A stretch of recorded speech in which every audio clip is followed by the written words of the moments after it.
Alors dans l'exercice précédent, lorsque l'on cliquait sur ce bouton-là, on changeait le style du H1 et de la div. Le seul souci, c'est qu'on intervenait directement dans le fichier HTML, on rajoutait des balises à l'intérieur, style, etc. comme je l'ai montré dans la vidéo précédente. Et comme je l'avais dit, ça se fait pas. Théoriquement, lorsque l'on veut modifier le CSS, on passe toujours par des classes ou des identifiants. Donc là, le but de cette vidéo-là, ça va être de faire ce qui était demandé dans la vidéo précédente, c'est-à-dire changer la couleur du H1, mettre un background color et faire une div avec une bordure. Sauf que cette fois-ci, ces propriétés CSS, il va falloir les définir dans une classe CSS, ou plusieurs classes CSS d'ailleurs, et le mettre dans un fichier CSS. Et lorsqu'on appuiera sur le bouton, donc là, j'actualise, on voit que là, il n'y a rien, d'accord, il n'y a pas de classe, il n'y a rien du tout. Lorsque j'appuie sur le bouton modifier les styles, et bien là, j'ai la classe qui apparaît ici et ici. Donc une classe modification div et une classe modification H1. Donc le fichier de départ HTML, c'est ça. Le fichier de départ JavaScript, il est vide, il faut le faire.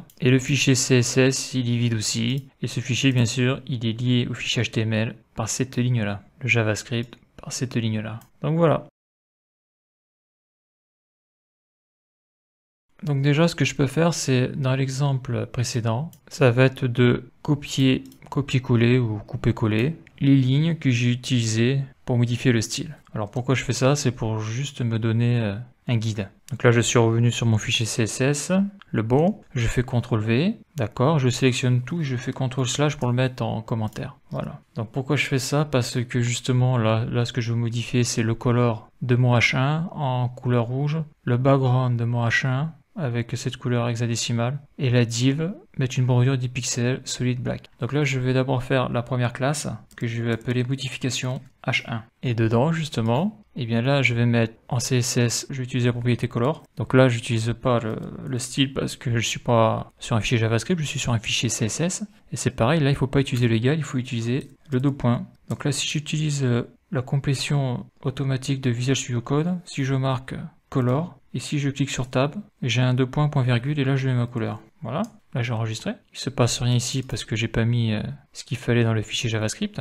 Donc là je vais faire pareil que le background, et je vais utiliser la couleur en hexadécimal, raccourci, 3E, donc c'est l'emet abréviation. Hop, et si je fais comme ça, non c'est plutôt celui-là que je vais faire, voilà, avec 3E. Donc ça c'est bon, donc déjà on voit la différence entre le CSS et le JavaScript, c'est que après une propriété en JavaScript, on met l'opérateur d'assignation égal, alors qu'en CSS, je mets deux points. Et en JavaScript, je suis obligé de mettre la propriété style avant la propriété color, background, quoi, les propriétés classiques en CSS. Donc on voit qu'il y a quand même beaucoup de choses de commun entre le CSS et le JavaScript. Par exemple, pour les instructions, on va avoir les accolades. On l'a en CSS, on l'a en JavaScript. Et à la fin de chaque instruction, on va avoir le point virgule. Pareil ici, on l'a en JavaScript et on l'a en CSS. Là où ça va vraiment être différent, c'est au niveau des propriétés lorsqu'on fait l'assignation. Là en CSS, on utilise deux points, alors qu'en JavaScript, on utilise le égal. Et en JavaScript, ce symbole-là est interdit. On ne peut pas écrire ça, background color, comme ça en JavaScript, c'est pas possible. Il faut enlever le tiret et mettre une lettre majuscule, comme ça. Donc background color, c'est la même chose. Un background, c'est une balise simplifiée où on peut mettre plein de choses à l'intérieur. Donc là, je viens de définir ma classe modification H1. Et là, je vais faire la classe ma div. Donc une classe, ça commence par un point en CSS, ma div. Et un identifiant, ça commence par un dièse. Donc là, c'est pareil, je vais juste marquer border, tab. Comme ça, il me met la syntaxe.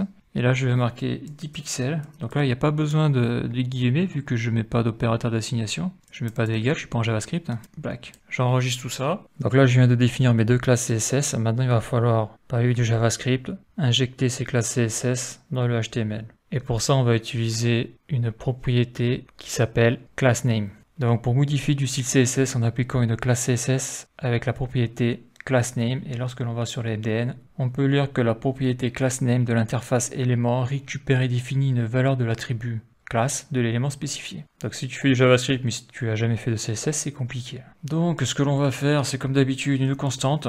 Pourquoi? Parce qu'on va aller sélectionner ce petit bouton là, donc btn, donc dans l'objet document, avec la méthode querySelector, je vais sélectionner mon bouton. Voilà, ça c'est fait. Si je mets un petit coup de console log btn, j'ai bien le bouton qui s'affiche. Donc maintenant je vais donc récupérer donc mon bouton, l'objet bouton. Dedans je vais appliquer la propriété className. Quoique non, je vais faire un add event listener. Je vais faire un événement donc add event listener. Donc je vais écouter le clic du bouton, l'action clic de la souris. Et donc là je vais mettre une fonction fléchée pour pouvoir y mettre les instructions. Voilà, et donc comme je veux modifier mon H1 et j'oublie un truc, il faut que bien sûr, je définisse, il faut que je sélectionne l'élément que je veux modifier avec le querySelector, donc mon H1, document.querySelector, et je vais sélectionner donc la valise H1, il n'y en a qu'une, on la voit, elle est ici, il n'y en a qu'une, et après je vais faire la même chose pour la div, const ma div, comme quoi dans l'exercice précédent j'aurais pu faire un copier-coller de tout, bon c'est pas grave, document.querySelector, et je sélectionne l'élément div, donc ça c'est bon. Donc maintenant j'ai sélectionné le bouton, le H1 et la div, je vais pouvoir faire mes modifications. Donc déjà la première modification ça va être sur le H1, donc je prends l'objet, mon H1, point, et je vais utiliser donc la propriété class name. Lorsque je mets ma souris dessus, qu'est-ce que ça me dit? Retourne la valeur de l'élément classe, contient l'attribut, peut être réglé. Ouais, ok. Donc là, je vais après marquer à l'intérieur le nom de ma classe. Donc je sélectionne modification H1, CTRL-C. Je vais ici, CTRL-V, CTRL-S. Donc là, si je clique sur le bouton, ça devrait marcher. On le voit, j'ai cliqué sur le bouton et ça a rajouté la classe modification H1 sur le H1 de la page HTML. Et donc là, je vais rajouter ma div.className égale et le nom de la classe qui va être de ma div. Je vais donner le même nom. Ok. Quoique non, c'est pas possible. J'ai pas pu donner le même nom parce que ça peut porter à confusion. Donc je vais changer ce nom là. C'est important de mettre des noms des bonnes identifications. Donc je vais appeler ça modification div. Voilà. Là c'est mieux. Là. Donc je sélectionne modification div. CTRL-C. Je vais ici. Voilà. Donc là si je fais CTRL-S.